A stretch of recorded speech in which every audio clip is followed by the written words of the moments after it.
Guys, work energy theorem, one of the most important concept in work per energy chapter.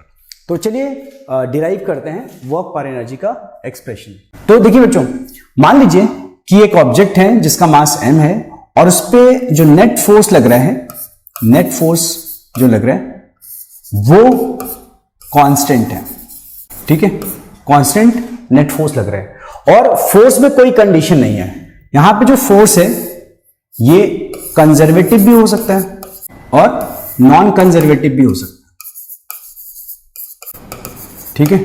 तो चाहे conservative force लग रहा हो, चाहे नॉन कंजर्वेटिव फोर्स लग रहा हो, एक्सटर्नल लग रहा हो या इंटरनल लग रहा हो, कोई भी फोर्स हो सकता है, सबका कॉम्बिनेशन है।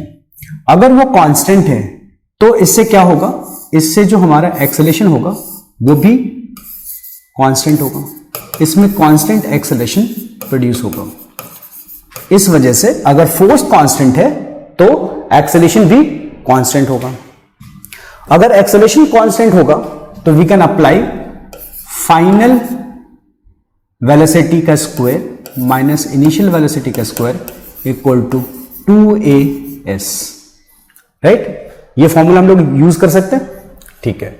चलिए मान लेते हैं कि एक ऑब्जेक्ट है जिसका मास m है और इसकी इनिशियल वेलोसिटी u है, ठीक है, और इसके ऊपर एक फोर्स अप्लाई हो रहा है थ्रू आउट, वो ये फोर्स है F नेट, ठीक है। इसकी वजह से इसके अंदर क्या प्रोड्यूस हो रहा है, एक्सेलरेशन प्रोड्यूस हो रहा है, ठीक है।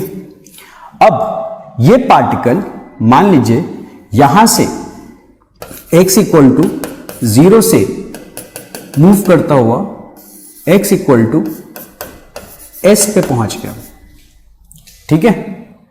अब यहां पे इसकी वेलोसिटी हो गई, फाइनल वेलोसिटी वो है v मीटर पर सेकेंड, ठीक है। अच्छा, फोर्स अभी भी लग रहा है इस पे, थ्रू आउट फोर्स लग रहा है। ऐसा नहीं है कि हमने फोर्स यहां पे लगाया और छोड़ दिया और इसे मूव कर दिया, नहीं, थ्रू आउट फोर्स लगते रहना चाहिए, ठीक है। अच्छा, अब मैं ये फॉर्मूला यूज कर सकता हूं, V square minus U square equal to 2s। तो यहां पे V square minus U square equal to 2as। s क्या है, इसकी डिस्प्लेसमेंट है 0 से s, ठीक है। अगर मैं इस इक्वेशन में हाफ m मल्टीप्लाई कर दूं बोथ साइड्स, तो हाफ ऑफ m मल्टीप्लाई कर रहा हूं मैं, हाफ ऑफ